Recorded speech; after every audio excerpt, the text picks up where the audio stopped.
Saludos, ¿qué tal? Bienvenidos, bienvenidas a una nueva edición del Club de las Letras, esta iniciativa, ¿verdad?, que promueve, que fomenta lo que es el hábito de la lectura y, por supuesto, también el hábito saludable del arte en todas sus facetas y en todas sus ramas. Esta iniciativa que, bueno, pues supone para la radio de la Universidad de Jaén, desde luego, la refrenda de muchos de sus objetivos estratégicos, por supuesto que se mantendrán evidentemente a lo largo de este 2018 dentro del seno de actividades y también iniciativas de la propia Universidad de Jaén, potenciando la literatura, la creación y también, como he dicho, el hábito de la lectura. Y lo hacemos además en compañía de autores y autoras de renombre y, por supuesto, también, lo decíamos hace unos instantes fuera de micrófono, pues tratando de dar visibilidad a aquellos autores y autoras que se inician en esto de la literatura o que llevan ya tiempo trabajando y que necesitan ese empujón. Tratamos de mantener la armonía y el equilibrio entre lo que son nombres, ¿verdad?, ya más que consagrados, y esos otros autores o autoras que tratan de hacerse un hueco y un, bueno, pues lugar en ese escenario de la literatura. Estamos en directo a través del 95.6 dial FM de nuestra emisora Uniradio Jaén, la emisora de la Universidad de Jaén, como decía, y además en este nuevo hogar del Club de las Letras, que es pues la Cafetería Colombia, sita en Navas de Tolosa número 9, en la localidad jienense, como decimos normalmente, en el corazón de la ciudad de Jaén. Y además estamos de enhorabuena,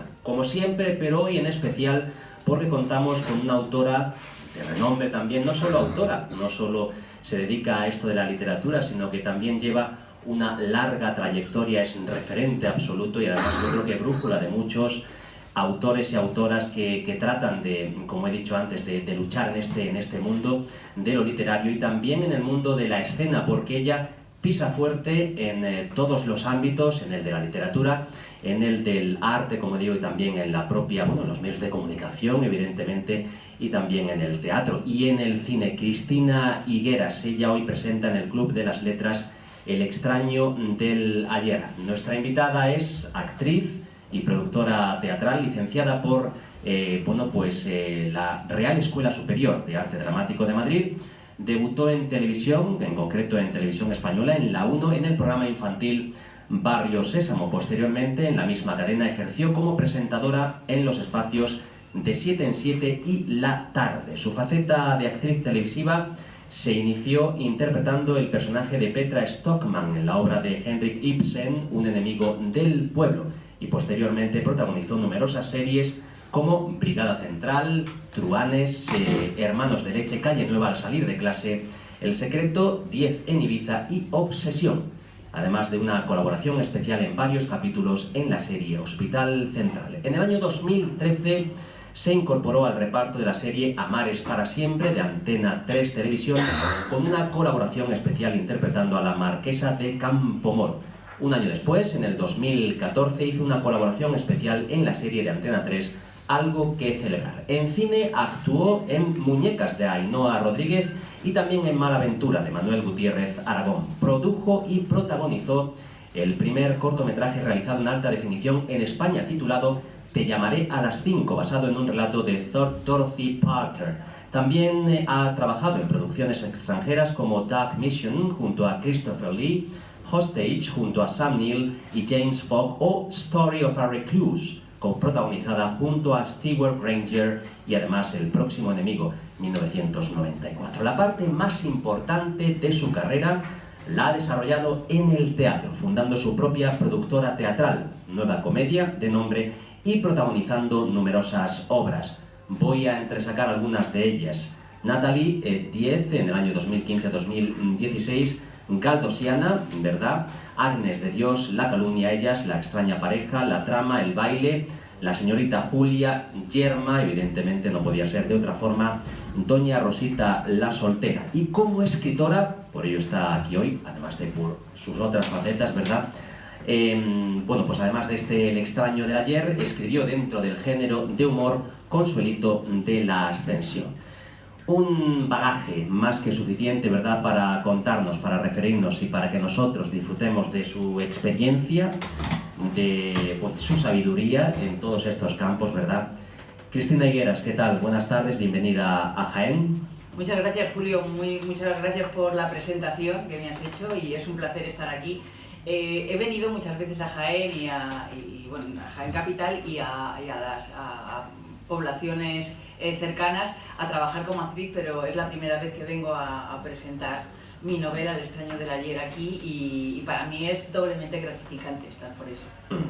Bien, pues nosotros solemos dividir cada tertulia, ¿verdad?, del Club de las Letras en dos pártitos, se puede decir. La primera parte tiene una hornada de preguntas genéricas acerca de la literatura, vamos a hablar también, si te parece, sobre el teatro, también sobre medios de comunicación, y después en una segunda ya sí que estaremos pendientes y además aterrizaremos en los detalles de El extraño del ayer.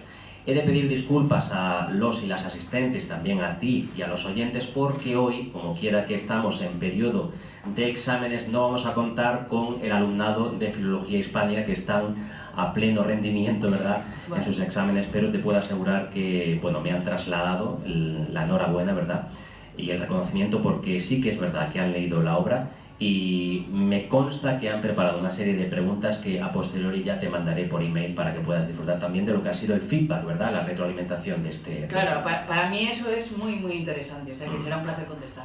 Bien, pues comenzamos con esas preguntas genéricas. Hemos hablado sobre fomento de la lectura, que es uno de los propósitos de esta iniciativa del Club de las Letras. Asumo que de alguna forma u otra sentimos la necesidad de vivir otras vidas a través precisamente de la lectura, ¿no?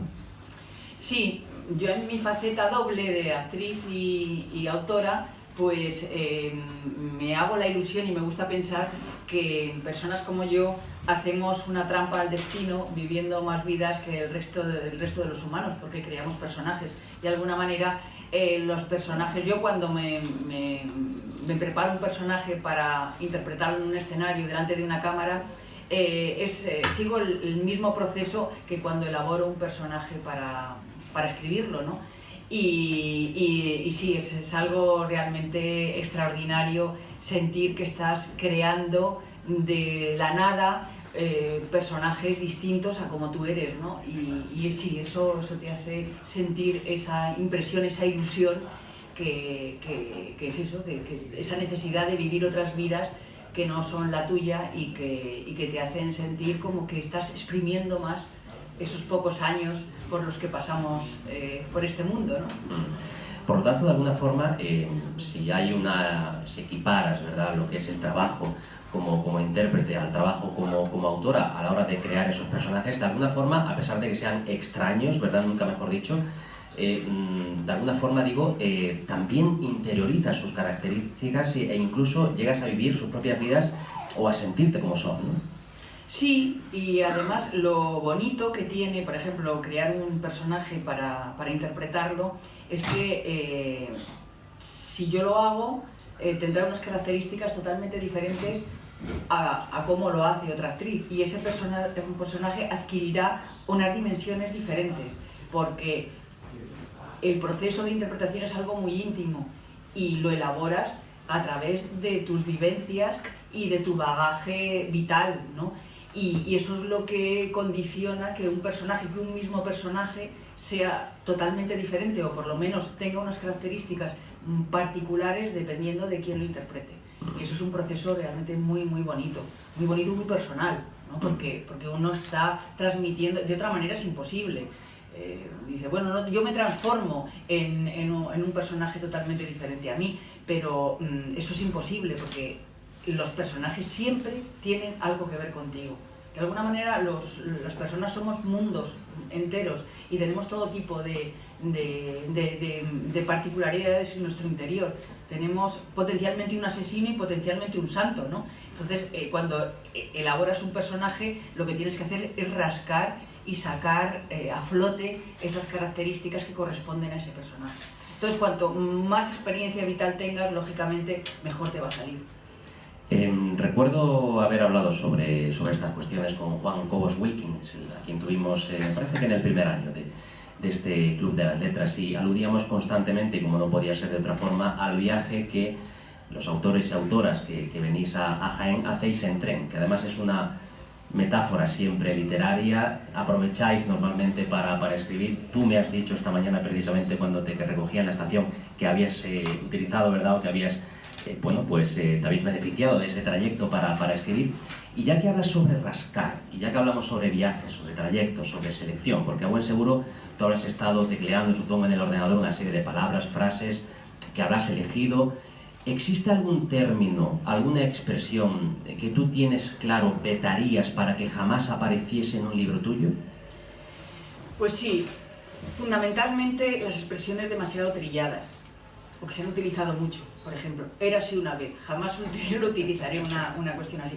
Y también esas coletillas, esas muletillas que en un momento dado se ponen de moda porque algún personaje de una serie de televisión empieza a decirlas y luego pasan, igual que se han puesto de moda, pasan absolutamente.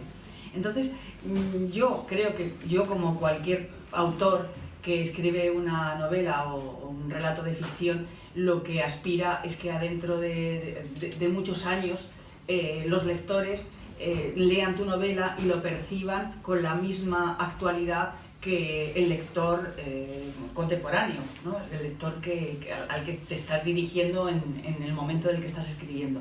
Entonces, por eso, a mí me obsesiona bastante el cuidar ese tipo de cuestiones. No quiero decir que utilice un lenguaje neutro, porque evidentemente si estás dialogando un personaje, el lenguaje nunca es neutro, pero sí es verdad, intento evitar este tipo de comentarios o de expresiones pues eso, muy puntuales de una época o demasiado localistas.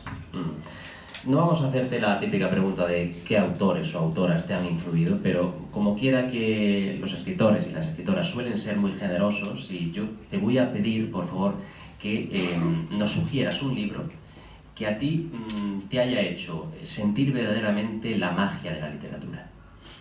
Pues mira, yo descubrí la literatura, yo me aficioné a la literatura de niña con Julio Verne.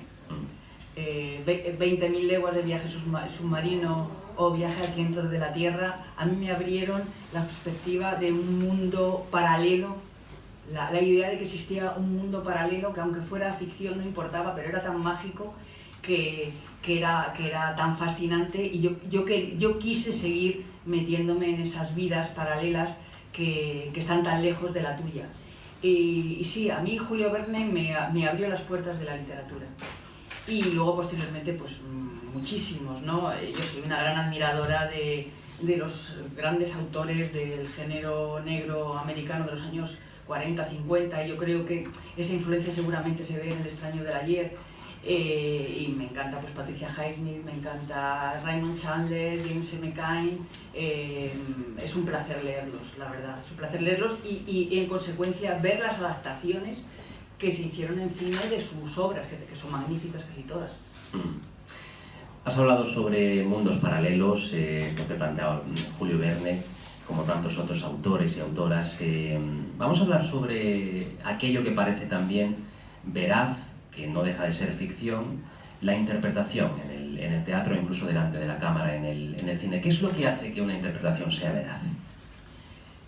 Huir de los tópicos y de los clichés, fundamentalmente. Si tienes que, por ejemplo, voy a poner un ejemplo, interpretar una camarera, no tienes solamente que fijarte en cómo la camarera lleva la bandeja, sino que tienes que preocupar de por qué esa camarera lleva la bandeja así y anda de esa manera. De esa forma entras en el mundo interno del personaje, porque cada personaje es diferente, como cada persona somos diferentes. Entonces, para que una interpretación sea veraz, tienes que sacar a flote esas aristas y esas contradicciones que tienen los personajes, como los tenemos las personas, porque de esa manera hace que interesen mucho más al espectador, o en el caso de un personaje literario, pues que interesen más al lector. Es la forma, o sea, sobre todo hay que huir de lo cliché y de lo preestablecido y de lo esperable. La distinción ya famosa del personaje redondo frente al personaje unidimensional, ¿no? Es decir, aquel que tiene varias dimensiones o varios matices, eso es lo claro, que hace que tenga. Hay que huir de lo que es plano, porque es que las personas no somos planas. Entonces, para que un personaje sea creíble, tiene que ser como una persona, de alguna manera, ¿no? Tiene que tener esas características. alejarte de lo que es, de todo lo que es plano, ¿no? Y acentuar, como te decía antes, las contradicciones y las aristas que hacen que ese personaje pues sea interesante, al menos. He citado antes títulos, ¿verdad?, de series que más de uno y una, ¿verdad?, de los y las asistentes a este Club de las Letras nos han puesto los pelos de punta, realmente, nos han emocionado. Bueno, Truanes, Hospital Central, Brigada Central. Hoy hablar de series, pues también, quien no conoce ciertas series americanas sobre todo, desde luego se ha desarrollado muchísimo más esta corriente, ¿verdad?, televisiva. ¿Qué es lo que ha cambiado desde aquellas series de los 80, ¿verdad?, 90 incluso, a las series de hoy? En España, sobre todo. Eso es lo que te iba a decir, porque claro, en Estados Unidos, por ejemplo, yo creo que hoy en día se hacen series más interesantes que películas. Cosa que antes no era así. En los años 80 las series americanas realmente, desde mi punto de vista, no tenían gran interés. Pero hoy en día sí, hay series verdaderamente maravillosas. Antes hablaba con Aurora, precisamente, estuvimos hablando del Cuento de la Criada, la versión a serie de televisión de la novela magnífica de Margaret Atwood, ¿no? Pero es verdad que, y esto no me gustaría tener que decirlo, pero en España pues ha afectado muchísimo desde la crisis el tema del presupuesto, y desgraciadamente en algunas series eso se nota. Desde un punto de vista, perdóname la expresión, pero hay una cierta cutrez que yo no percibía en la época, pues, digamos, más dorada, o de antes de la crisis al menos, de cuando se hacía televisión. Esto por supuesto no es extensible a todo lo que se ve, pero sí es cierto que tanto en el teatro como en cualquier manifestación artística ha habido un antes y un después de la crisis. Es muy lamentable, me gustaría no tener que decirlo, pero sí lo tengo que decir, porque lo creo verdaderamente. No es bueno, pues, descubrimiento o algo insólito, ¿verdad?, decir que hay muchas cosas que hermanan al teatro y al cine, pero me gustaría aprovechar que te tenemos aquí, a ti, para que, como quiera, que tu bagaje ya de bastante tiempo trabajando en ambos escenarios, ¿verdad?, pues nos digas qué es lo que bajo tu punto de vista realmente une a ambas artes. En realidad, tanto en el teatro como en el cine hay unos personajes que cuentan historias. La diferencia es la forma de contarlas. El teatro tiene un elemento muy poderoso que es el vivo, el directo, el que tienes al espectador a 2 metros y eso se establece una comunicación entre lo que está pasando en el escenario y el público, pues muy poderoso, ¿no? Pero es cierto que el cine tiene otras particularidades que también contribuyen a que lo que estás contando pues llegue de una manera muy directa al espectador. El cine cuenta con un elemento también muy poderoso que es el primer plano, ¿no? Y luego una serie de recursos técnicos que el teatro no tiene. Pero al final la esencia es contar una historia bien, contarla bien, a través de unos personajes bien construidos, y al final eso es lo mismo en los dos ámbitos, ¿no? Lo que pasa es que son diferentes técnicas para contar las historias. Un medio tiene unas ventajas y otro medio tiene otras. Bueno, has estado en la Universidad de Jaén al mediodía. La verdad es que con aquellos compañeros o compañeras con los que hemos coincidido, cada uno o una me decía: ay, pues yo la recuerdo de tal película, yo la recuerdo de tal serie, yo la recuerdo de tal programa de televisión. Ese amplio abanico. Y hemos tocado ya la literatura, hemos tocado también el cine, el teatro. Vamos a tocar los medios de comunicación. No sé si te parece que hoy en día, desde luego, los medios de comunicación, sea periódico, sea canal televisivo, radio, están demasiado subyugados a ideas políticas. Bueno, es su misión, realmente yo creo que siempre ha sido así, y claro, cada medio de comunicación pues tiene un dueño, esto no lo vamos a descubrir, ¿no? Y cada uno tiene una línea editorial. Yo lo que intento para mantenerme informada dentro de lo posible es leer varios medios de comunicación y ver varios medios de comunicación de distintas líneas editoriales para luego intentar llegar y digo intentar porque es difícil intentar llegar a lo que realmente está pasando, porque yo sospecho que nos enteramos de muy poquito de lo que realmente mueve el mundo, ¿no? Pero al final, pues bueno, si observas, todo tiende al pensamiento único, ¿no? Y al gran poder del dinero, que es el gran amo que mueve todo, ¿no? En definitiva, no son los políticos, es el dinero. ¿Quién mueve todo? Aquí no estoy descubriendo nada, ¿no? Bueno, pues ya que estamos hablando, voy a obviar uno de los términos, pero sí uno de ellos, ¿verdad? El dinero, rápidamente pensamos en corrupción, y ya que estamos hablando sobre literatura, pues a mí me gustaría saber, desde tu punto de vista, qué gritaría un coro clásico, ¿verdad? Y Lola, además, seguramente a Lola le gustará esta pregunta. ¿Qué gritaría un coro clásico para denunciar la corrupción que, bueno, hay hoy en día? Pues como estuvimos hablando y tal, y sabía que me ibas a comentar esto, estuve buscando y encontré un fragmento de Las avispas de Aristófanes, que si quieres te lo leo, es muy cortito, lo leo que viene muy al hilo de la corrupción, ¿no? Entonces cuando lees estas cosas que hace tantísimos años que se han escrito, nos damos cuenta de que muy poquito hemos cambiado al final, ¿no? Que siguen pasando las mismas cosas. Dice así: en aquel tiempo éramos terribles, nada nos amedrentaba. A bordo de las trirremes exterminamos a nuestros enemigos. Toda nuestra ambición se cifraba el ser el mejor remero. Así fue como les ganamos a los persas numerosas ciudades, y a nuestro valor se deben esos tributos que hoy despilfarran los poderosos. El procurarnos la subsistencia nos es sumamente fácil, pues nos basta para ello picar al primero que se presenta. Pero hay entre nosotros zánganos desprovistos de aguijón que se comen sin trabajar el fruto de nuestros afanes. Y es doloroso, ciudadanos, que quien nunca peleó, quien nunca se hizo una ampolla manejando el remo o la lanza en defensa de la ciudad, se apodere así de nuestro salario. Por tanto, opino que en adelante, quien no tenga aguijón, que no cobre los 3 óbolos. Se podría resumir un poco lo que está pasando, ¿no? Y extrapolarlo a nuestra tierra, ¿verdad? Con Miguel Hernández diciendo que realmente el aceitunero era el que debía controlar, sí, ¿verdad? El zángano sin aguijón se lleva lo que no se ha trabajado, ¿verdad? Bueno, a mí me gustaría también, yo sé que eres una persona a la que le gusta, bueno, pues estar muy al día, ¿verdad? Actualizarte constantemente, debes de hecho, ¿verdad? Es una obligación al estar en tantos frentes. Me gustaría saber hasta qué punto el teatro, ¿verdad?, se ha favorecido de esa habilitación que promueven las redes sociales, ¿verdad?, visibilidad, inmediatez, etcétera, etcétera.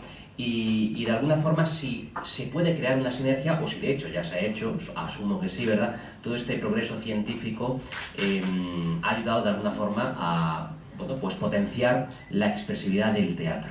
Por supuesto, yo es que creo, yo soy una firme defensora del progreso, creo que el progreso siempre es positivo, evidentemente depende cómo se utilice, como todo en la vida, pero creo que a lo largo de la historia lo único que ha hecho el progreso y los avances tecnológicos y científicos ha sido beneficiar a la humanidad, darnos más calidad de vida y hacernos mejores, en definitiva. Entonces, claro, yo creo que ni el teatro ni nada tiene que estar de espaldas al progreso y a los avances tecnológicos y, por supuesto, mucho menos a todo este fenómeno que ha ocurrido en los últimos años, que es el fenómeno de Internet. Pienso que desde la imprenta no ha habido un invento de la humanidad que haya revolucionado más la forma de comunicarnos que Internet, ¿no? Entonces, creo que es absolutamente fundamental. Y en referencia a los progresos tecnológicos, yo, por ejemplo, este verano estuve en Las Vegas y vi espectáculos en esos grandísimos teatros que yo creo que son los más equipados del mundo y los más grandes del mundo, y ves hasta qué punto puede enriquecer el lenguaje teatral esos avances tecnológicos. Y luego, respecto también a Internet, de cara al arte, a todas las manifestaciones artísticas, que Lamentablemente vivimos en un país donde si ves un informativo, pues ves que la mayor parte por lo menos la mitad, más de la mitad del informativo está dedicada al fútbol y el resto del informativo a la información general y por supuesto la cultura ni existe. Pues Internet es un espacio donde se nos permite publicitar lo que estamos haciendo y llegar a una serie de público potencial que de otra manera sería mucho más difícil. Bueno, pues en 19 horas 35 minutos, este es el Club de las Letras en la radio de la Universidad de Jaén. Nuestra invitada, Cristina Higueras, presentando El extraño del ayer. Precisamente dentro de breves instantes vamos a pues abrir este libro para conocer más al detalle qué es lo que ha escrito nuestra invitada en esta obra. Pero, si te parece, vamos a tomarnos un descanso, un breve paréntesis musical. A mí me gusta siempre elegir una canción, pues recordando el ayer, precisamente, y para el paréntesis de hoy, que además se lo vamos a pedir a nuestro querido técnico Marcos David Cabrera, a quien he olvidado presentar al principio del programa, usted me perdone, ¿verdad? Decía, nos va a poner un tema que además es muy del ayer. Yo lo elegí justamente mientras miraba un Playmobil, así que fíjate, esto es lo que va a sonar ahora como paréntesis. Camilo VI, ¿verdad? Algo de mí. Un adiós sin razones.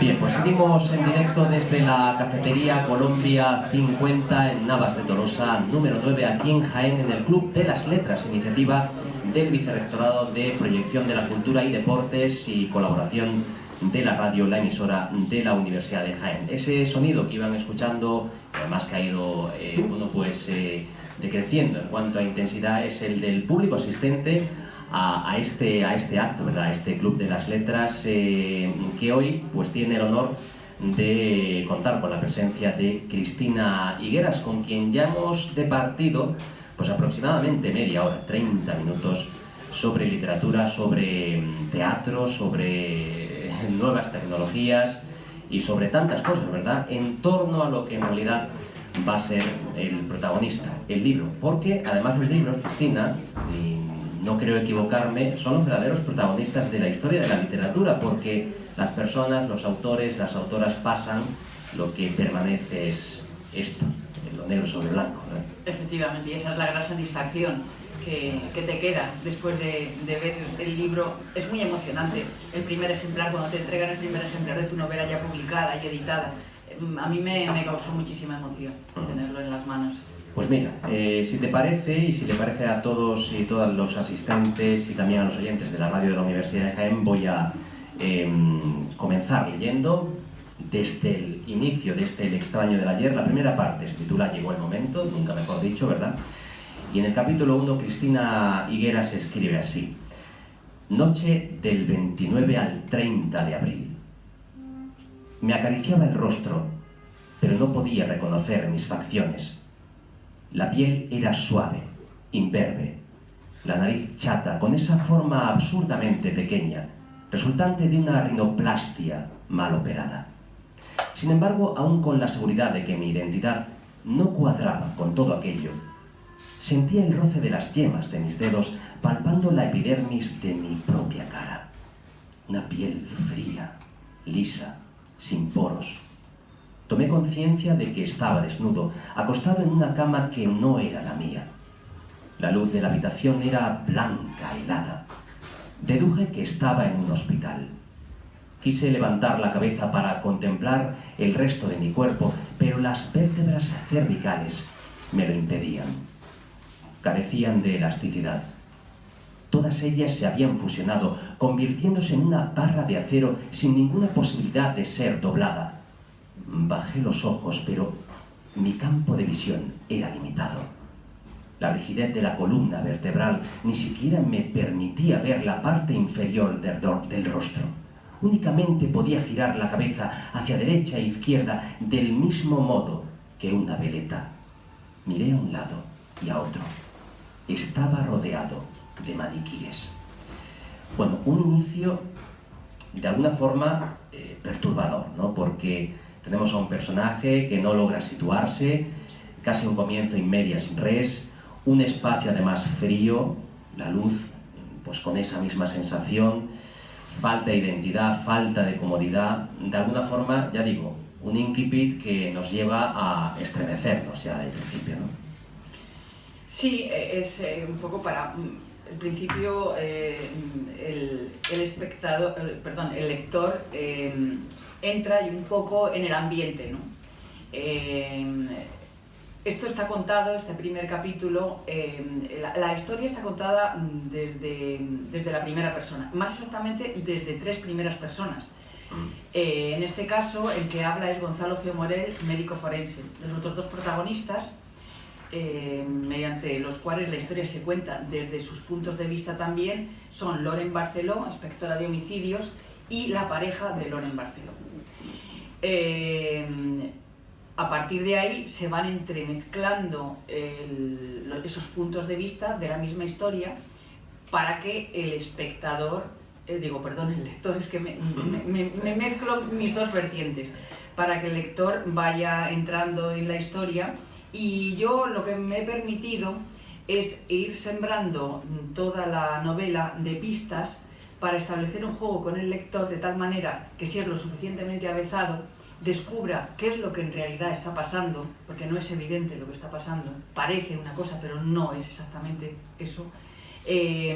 Pero ya digo, a través de estas pistas el lector lo suficientemente avezado puede, yo le reto para que descubra lo que está pasando antes de llegar al desenlace final. Pistas que a veces, si nos referimos ya a las personas que podamos adentrarnos en este imaginario del extraño del ayer, pueden estar precisamente en el ayer. Sí, claro, están en el ayer, por supuesto. El título, como he intentado que nada en la novela sea gratuito ni nada sobre. Entonces el ayer, el pasado, en este caso es totalmente determinante para todos los personajes. Y además, si está contada la obra, como de hecho es desde 3 puntos de vista en primera persona, el lector asume el riesgo de que, en cierto modo, cada uno de esos personajes que nos cuentan en primera persona la historia, de alguna forma están contaminados por la subjetividad, ¿no? Evidentemente está muy bien visto eso que has dicho. Fíjate que yo, a la hora de concebir la historia, desde el primer momento tuve claro que tenía que ser así. Sabía que eso me complicaba mucho la vida, porque escribir en primera persona ya es mucho más complejo que escribir desde el punto de vista de un ser omnisciente, porque si tú escribes desde una tercera persona, de un ser totalmente fuera de la historia, que está contando la historia, pues puede permitirse unas licencias, digamos que es alguien que sabe todo, ¿no? Y que puede hacer los comentarios que quiera hacer y tiene una libertad para contar la historia como quiera. Pero si escribes en primera persona, no, estás muchísimo más limitado. Y no digamos cuando escribes desde 3 puntos de vista, de 3 primeras personas. Yo sabía que eso me iba a complicar mucho la vida, pero sabía que la historia, tal y como la quería contar, no podía hacerlo de otra manera. Porque para mí era totalmente imprescindible que el lector se sintiera identificado con cada uno de los personajes, para que al final, no te digo que los justificase, pero sí los comprendiera y se pusiera dentro de su piel. Bueno, has citado autores, autoras, Patricia Highsmith, que son anglosajones, ¿verdad?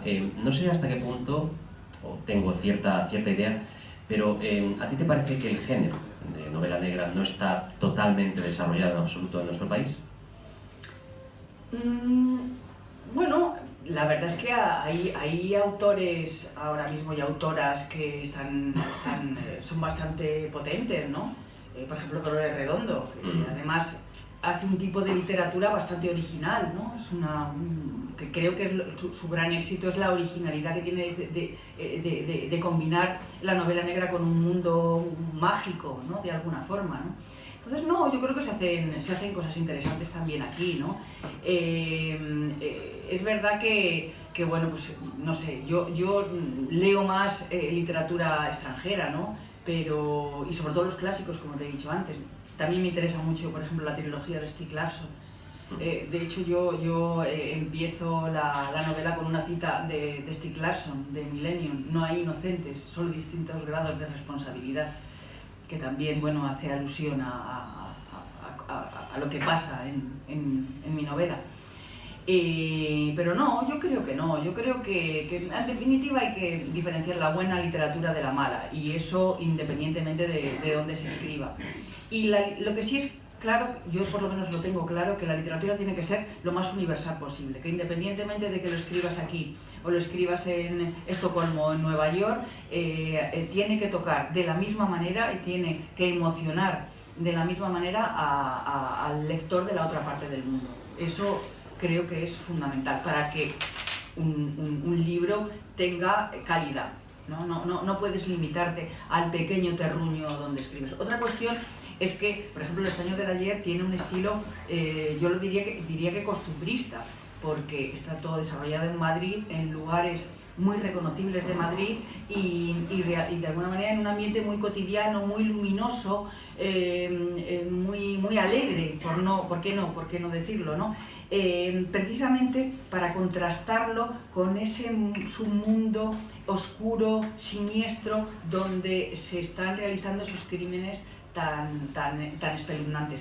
A mí me interesan mucho los contrastes. Yo creo que, antes hablábamos de los personajes, de las aristas de los personajes, yo creo que los contrastes siempre contribuyen a hacer mucho más interesante la historia. Entonces he buscado que toda esa historia tan oscura se desarrolla en un ambiente con mucha luz, muy luminoso y muy cotidiano, y muy de clase media, muy del día a día, para que el lector pueda pensar que todo esto que está ocurriendo en el libro puede pasar al lado de su casa, ¿no? Y eso es inquietante. Tanto es así que en algunos de los pasajes a mí me ha recordado al mundo de la metrópoli distópica de David Fincher en Seven, ¿verdad? Con ese asesino en serie y, bueno, pues también la degradación en la ciudad y todo aquello que es reconocible. Tan reconocible como que en la página 158, fíjate, que escribes, y esto de luego quien no se identifique con los trazos realistas o incluso hiperrealistas que tú apuntas, pues es que no vive en este mundo, ¿no? Escribes así: busqué en mis listas de reproducción de Spotify la banda sonora del Gran Gatsby. Esos temas musicales tan actuales, pero compuestos con la sensibilidad del jazz de los años 20, me resultan tremendamente sugestivos. Estaba tumbada con los cascos puestos. Acababa de escuchar a Lana Del Rey cantando Young and Beautiful y me disponía a oír la versión de Back to Black interpretada por Beyoncé, cuando la imagen de Mónica parpadeando sobre la mesa me trajo a la realidad. Al incorporarme para coger el móvil, se cayó de mi regazo el cuento de la criada de Margaret Atwood. Es que es casi un imaginario absolutamente presente, ¿no?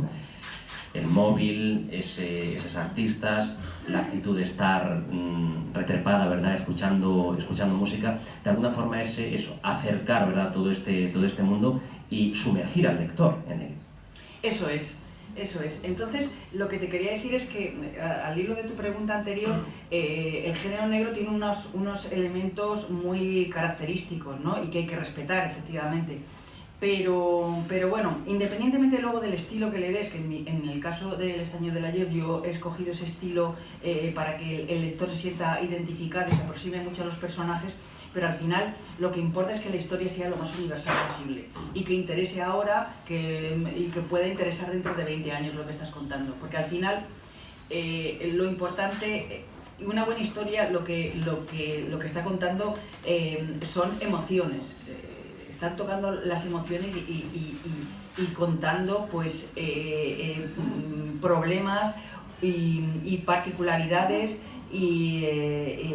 que le pasa al ser humano ahora, le ha pasado, como leía antes el tema de las avispas, hace miles de años, y pasarán dentro de otros miles de años, ¿no?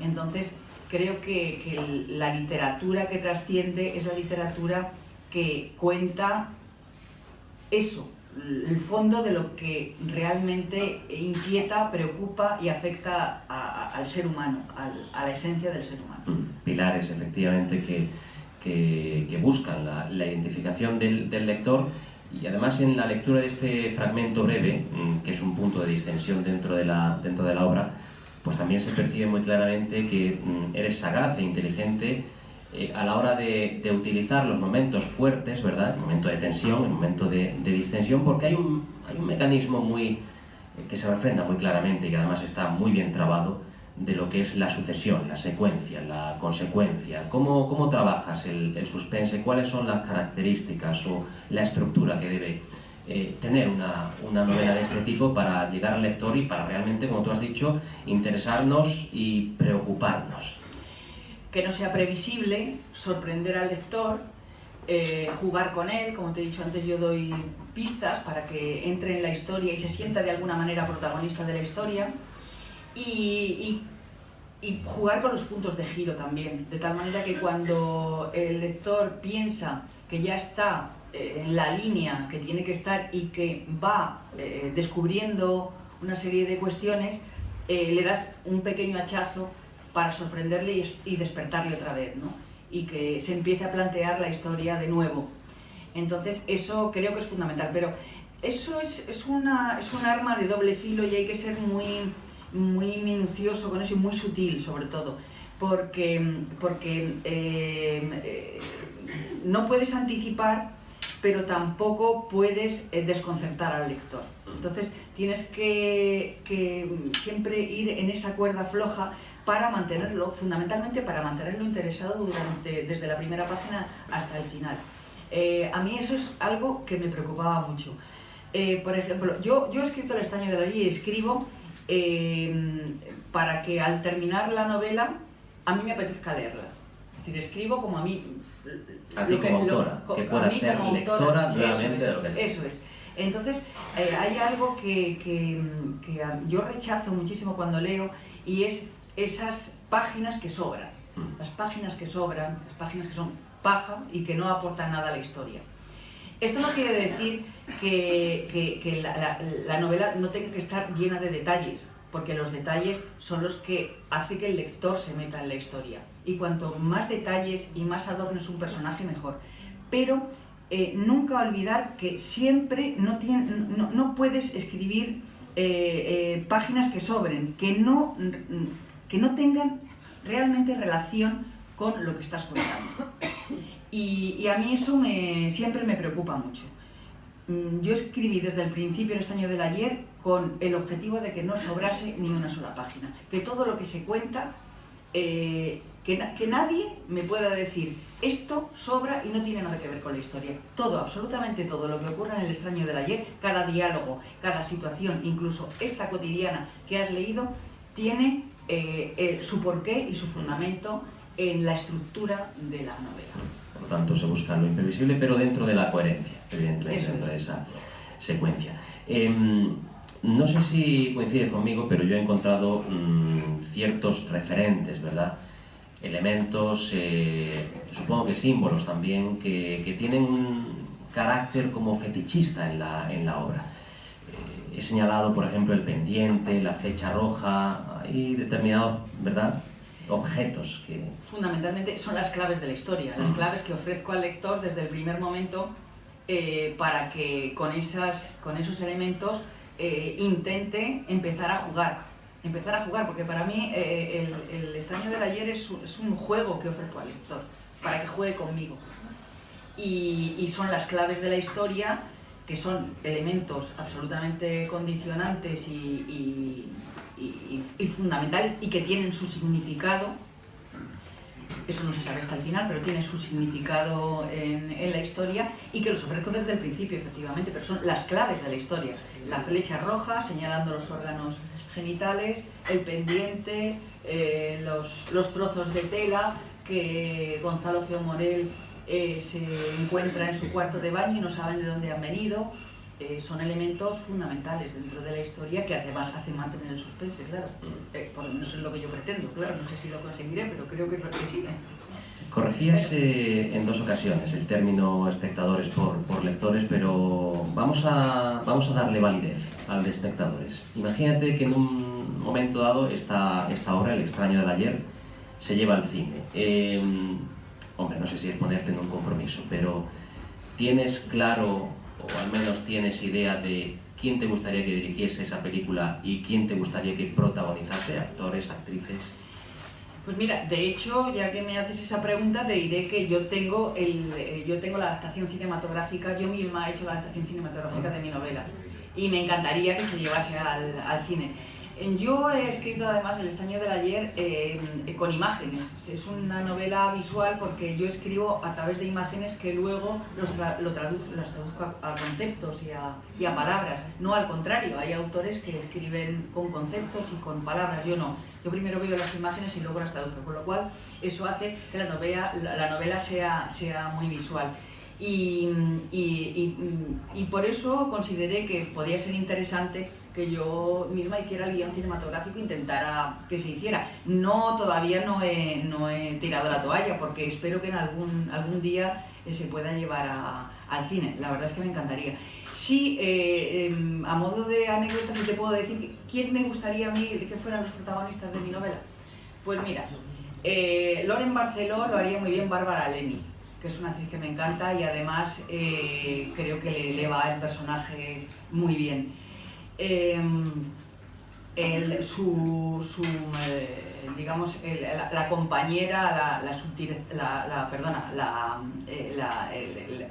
la subalterna de Loren, con quien trabaja, lo haría muy bien Malena Alterio, por contraste. Y Gonzalo Fiomorel, bueno, habría varios actores allí que lo podrían hacer, desde Juanjo Artero iba a decir José Coronado, que a mí me encanta, pero es que hace todo, entonces mejor que lo haga un actor que no trabaje tanto, ¿no? Juanjo Artero, Fernando Guillén Cuervo, hay actores que podrían hacer muy bien ese personaje.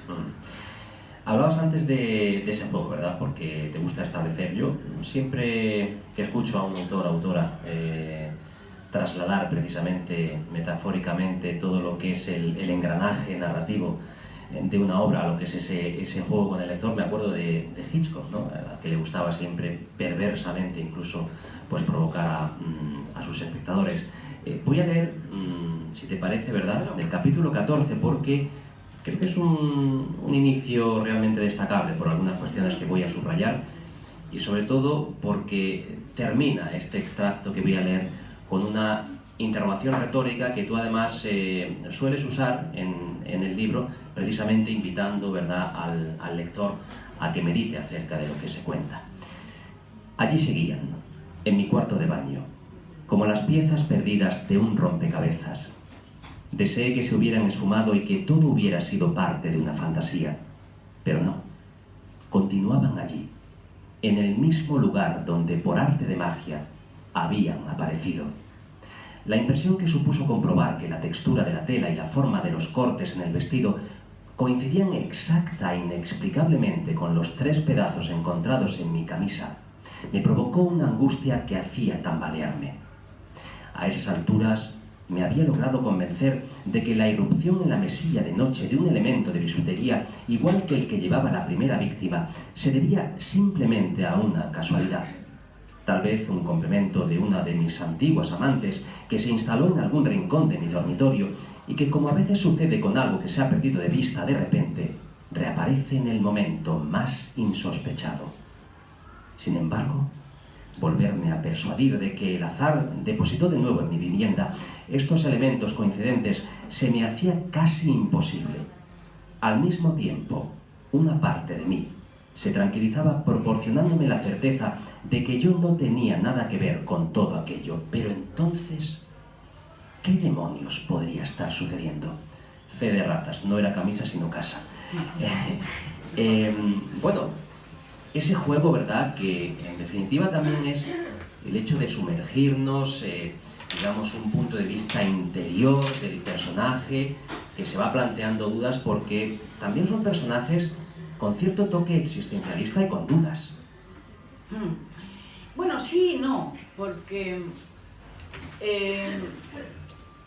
el existencialismo parte de que las personas son libres y son absolutamente dueños de sus actos. Y en mi novela ninguno de los personajes protagonistas realmente es quien cree ser. Entonces, ¿hasta qué punto son responsables de sus actos o no lo son? Eso es algo que el lector tendrá que juzgar, ¿no? Pero creo que digamos que, y además viene en la faja viene esa frase, puedes no ser quien crees, que creo que resume de alguna forma el espíritu de la historia. ¿Hasta qué punto somos quien creemos ser, ¿no? También lo podíamos plantear y preguntar cada uno de nosotros, pero evidentemente en esta historia nadie es quien cree ser, con todas las consecuencias y de hecho a partir de ahí surge todo el conflicto. E incluso a ti te han llegado no sé, de alguna forma estremecer o provocar sensación de extrañamiento. Bueno, extrañamiento no, de extrañeza, porque extrañamiento es otra cosa.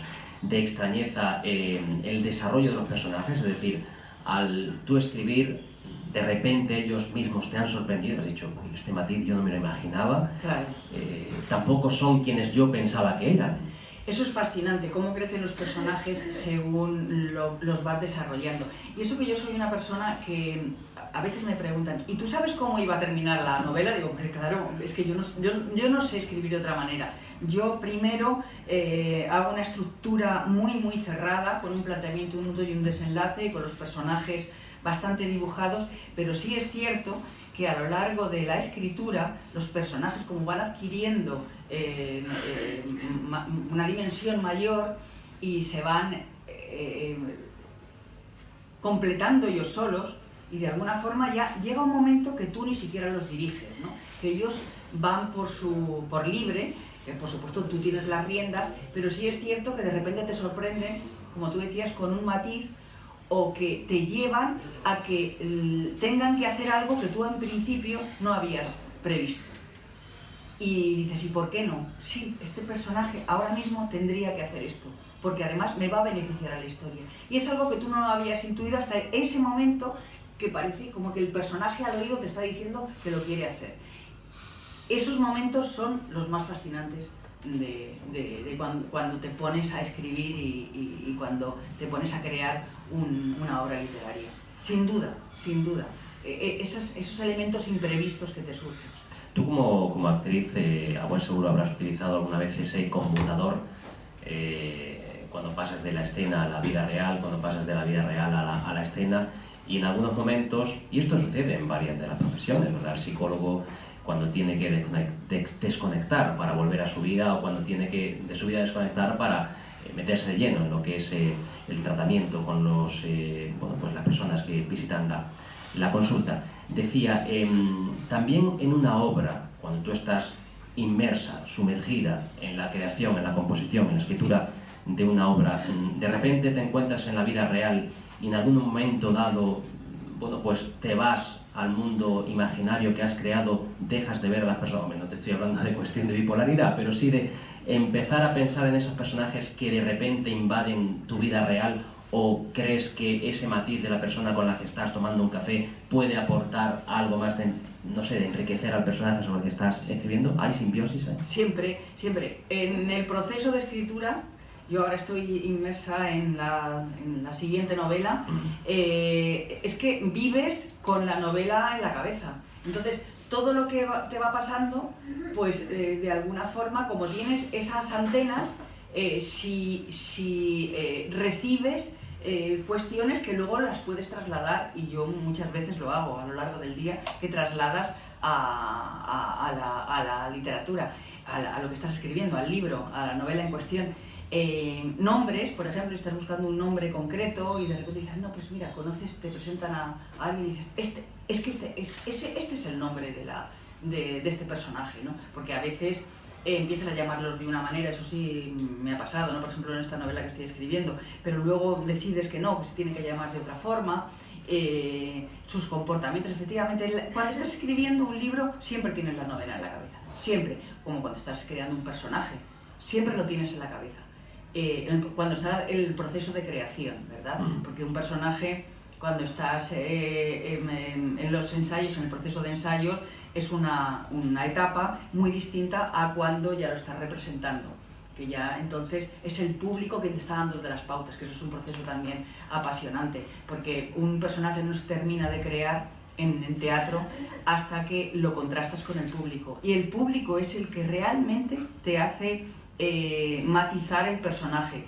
De hecho, si tú ves un espectáculo en la primera representación el día del estreno y lo ves a la representación número 100, verás que ese espectáculo ha cambiado mucho, y la forma de interpretar el personaje, pero ese es el público, es el responsable de todo eso, porque te hace descubrir matices de tu personaje que tú antes no habías previsto, en los ensayos no habías previsto, porque cuando estás elaborando un personaje, tanto como cuando estás elaborando un personaje como cuando estás escribiendo una novela, llega un momento que pierdes la objetividad. Entonces necesitas un espejo que te vuelva a llevar a esa objetividad que has perdido. Entonces es muy importante también cuando estás escribiendo, para mí por lo menos, yo necesito, cuando ya el progreso de la escritura llevas pues, 3/4 partes a lo mejor de la novela, yo sí necesito que haya alguien que la lea.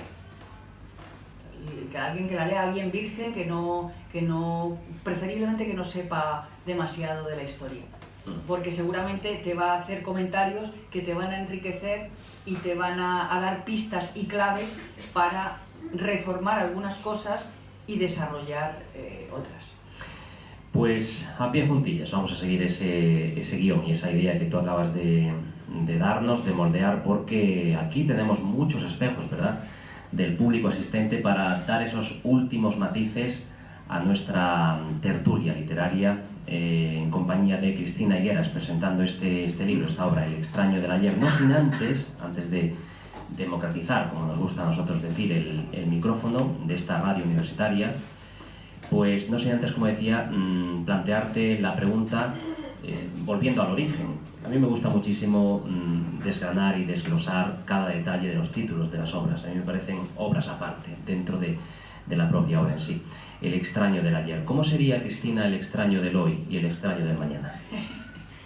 Esa pregunta es muy difícil, ¿eh? Yo la voy a llevar bueno, yo no voy a explicar por qué se llama el extraño del ayer, porque entonces desvelaría demasiado, entonces no lo voy a explicar. Entonces, me vas a permitir que te diga que mi extraño ahora mismo es una historia, la que estoy elaborando ahora, que también es, hay muchos extraños, pero no tiene nada que ver con el extraño del ayer. Aunque hay crímenes dentro de la historia, no pertenece, yo no diría que pertenece al género de literatura negra, vamos, del género negro, de novela negra. Y aunque me planteé, cuando la editorial me sugirió que escribiera un nuevo libro, me planteé utilizar algunos de los personajes del extraño del ayer para, de alguna forma, pues, hacer una continuación, una especie de spin-off, ¿no? Pero me surgió una idea que yo consideraba más poderosa y que me apetecía más, y la estoy desarrollando. Y de hecho, si me permites, esa idea vino de un relato que me encargaron dentro de una colección de relatos, 22 relatos de 22 escritoras de género negro, y que el mismo editor me dijo: ¿y tú no te has planteado, cuando lo terminé y lo entregué, que esta historia puede tener mucho más recorrido? Y entonces empecé a pensarlo, y de ahí surgió la historia que estoy escribiendo ahora. O sea que digamos que mi hoy y mañana, y ese extraño que estoy elaborando ahora, pues espero que nazca a finales de este año. Espero que nazca, y espero que al lector pues le guste tanto. Yo me conformaría con que tenga la misma acogida que ha tenido el extraño del ayer. Pues nada, que esos extraños del futuro más inmediato calen profundamente en el corazón y, por supuesto, en la fascinación de los lectores y las lectoras de nuestra invitada, Cristina Higueras, que además nos adelanta ya lo que serán sus próximos pasos y trazos sobre el papel. Un libro, además, no lo he dicho, publicado por La Esfera de los Libros, que también ellos en este caso las editoriales, tienen que tener su protagonismo. Menuda lucha llevan diaria, ¿verdad? En fin, 8 de la tarde, 10 minutos, si mal no recuerdo, casi 15 minutos. 8 de la tarde, casi 15 minutos. Así que es el momento, ¿verdad?, de dar paso pues a las preguntas del público que hoy está aquí, además llenando la sala superior, la última planta de esta cafetería 50. Marcos David Cabrera, nuestro técnico, ya con el micrófono inalámbrico preparado. Hay una pregunta, es precisamente por eso, el recorrido hasta que el micrófono llega a la persona. Hola, ¿qué tal? ¿Qué? Pues nada, era una pregunta muy tonta. ¿Cómo, siendo una actriz como has sido tú, se te ha ocurrido una novela y no se te ha ocurrido una pieza de teatro? Uy, porque el teatro a mí me ocasiona muchísimo respeto. A mí me parece el teatro el género más difícil que hay para escribir. Creo que es menos complicado escribir una novela que escribir una obra de teatro. Yo lo digo porque a lo mejor estaba muy condicionada porque a mí me mandan, como he sido productora teatral durante muchos años, me han mandado muchos textos teatrales y la mayoría de ellos no me gustaban. Entonces, y siempre tenía que recurrir a obras ya estrenadas porque me parecían mejores. Entonces siempre me ha dado mucho miedo escribir una pieza teatral que no estuviera a la altura. Pues ¿sabes quién te llevaba a la contraria? Tenía un amigo que se llamaba, bueno, que conoce el Bueno Vallejo. Sí, claro. Y él decía al revés, que le daba la novela miedo. Sí, sí. Pues a mí el teatro me da un respeto enorme, como escritora, No me atrevo, con el teatro no me atrevo. Fíjate que puede ser una paradoja, ¿no? Porque sí, por eso te lo he preguntado. Pues. Claro, alguien que se ha dedicado a producir funciones de teatro y que digamos que es un terreno que conoce bastante, pero precisamente por eso, por conocerlo bastante, me da más miedo. Quizá la inconsciencia, ¿no? Me pongo a escribir novela pues porque soy más inconsciente. Venga, muchas gracias. Bueno, ¿tenemos alguna otra pregunta? Sí. Mira, yo quería preguntarte una cosa. Yo soy aficionada a la escritura y siempre me surge cuando te escribo algo y yo veo el personaje. ¿A ti te pasa lo mismo? ¿Tú ves ese personaje física y psicológicamente? Por supuesto, Pero claro. todas sus características. Todas las características. De hecho, fíjate, cuando hemos hablado de quién serían los actores o las actrices que interpretasen El estaño del ayer, yo desde el principio tenía claro quién eran. O sea, yo tenía las imágenes de cómo eran mis protagonistas. Y es otra cosa, ¿tú haces una ficha o te sientas a escribir y va surgiendo? No va surgiendo. Yo creo que yo lo que necesito es tener una estructura muy de hierro, muy cerrada y con unas características de los personajes. Eso lo dejo más libre, pero sí que tiene que tener unas características fundamentales. Pero la estructura tiene que ser muy cerrada, no me dejo llevar. Yo tengo en mi despacho varias pizarras y cada capítulo pues hago un pequeño resumen de 2 o 3 líneas para no perderme, sobre todo. Hay una cosa que a mí me fascina y que me pregunto, y eso me provoca una admiración enorme, cómo escribían los autores de género negro en los años 40, 50, cuando no tenían a su disposición un ordenador, un procesador de textos, ¿no? Y tenían que escribir a máquina. Me parece increíble porque hoy en día es mucho más sencillo. Hoy en día, claro, tú cuando vas por la página 200 seguramente no te acuerdas de muchas cosas que has escrito en la página 25 o 50 y entonces es muy fácil volver atrás. Pero en esa época, sin todos los adelantos con los que podemos disponer en este momento y que están a nuestro servicio, a mí me parece fascinante, me parece de un mérito enorme cómo pudieron hacer esas grandes obras que escribió pues eso, Raymond Chandler, o sobre todo en el género negro, que tienes que construir un rompecabezas donde las piezas casan a la perfección. Me parece admirable. Entonces, yo soy muy rigurosa, a tu pregunta, soy muy rigurosa en el tema de la estructura. La cierro mucho precisamente para luego poder tener libertad para escaparme un poco, ¿no? Pero si no la tengo cerrada no sabría cómo continuar. Tengo que tener muy claro el planteamiento, el nudo y el desenlace. Y no me escapo nunca, lo sigo como una escaleta. Un cuento de cada, ¿no? Tu nudo haces como un cuento, ¿no?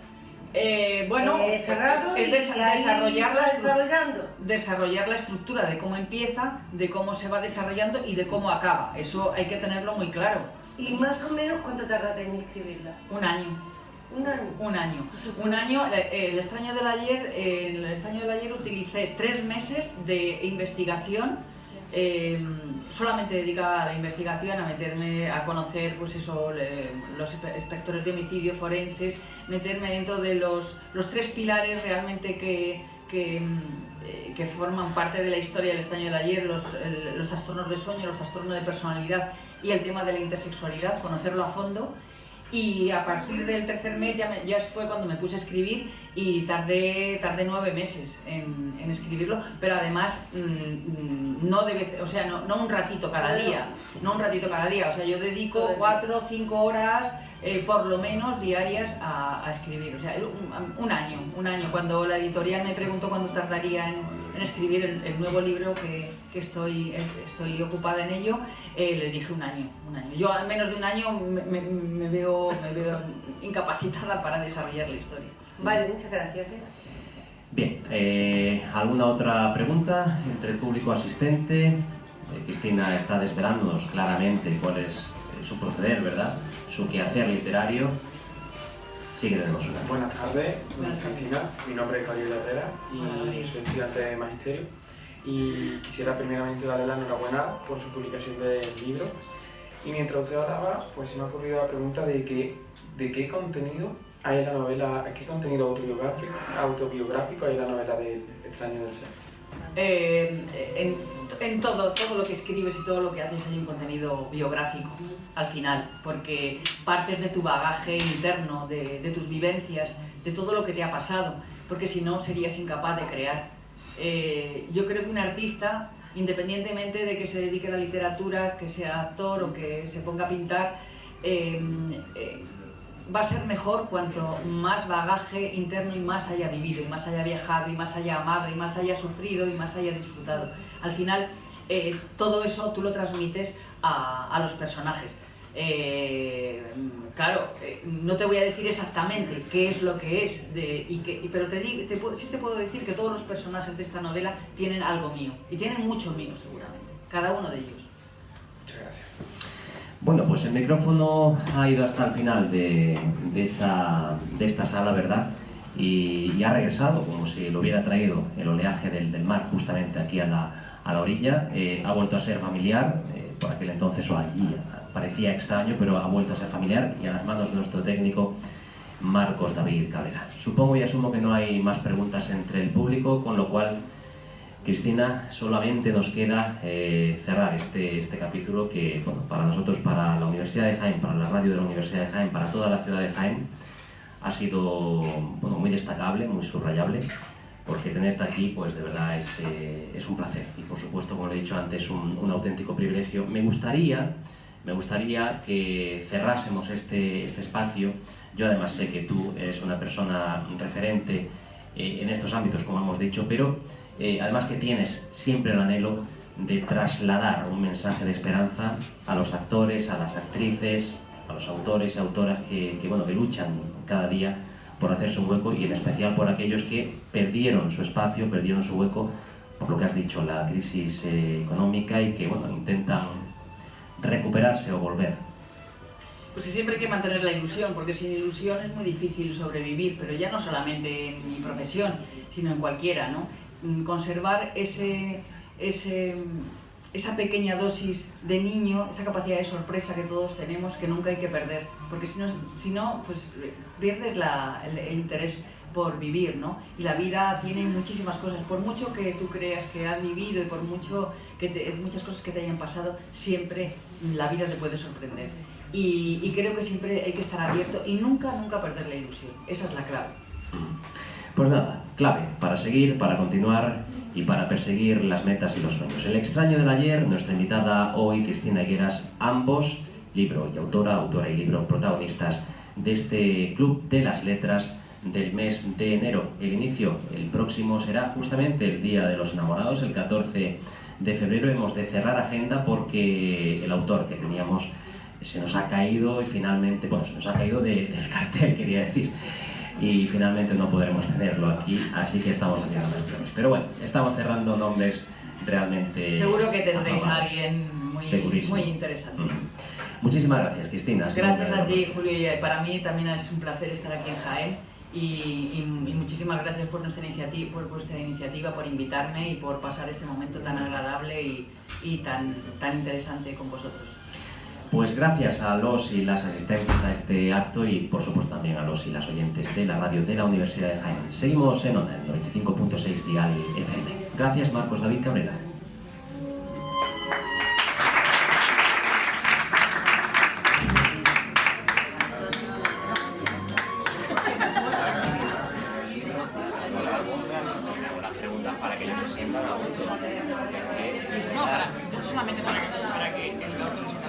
Oye, muy bien.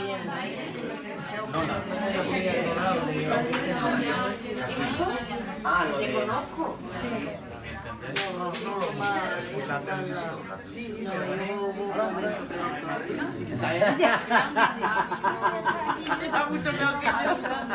Déjame que le dé forma de una forma u otra. Bueno, aquí, por supuesto, pero bien en el pie de la letra o bien en... 30 personajes, tienes que hacerla factible para que potencialmente se pueda hacer, ¿entiendes? Entonces, claro, a mí me parece difícil. Cuñas de radio, redes sociales, Facebook, Twitter,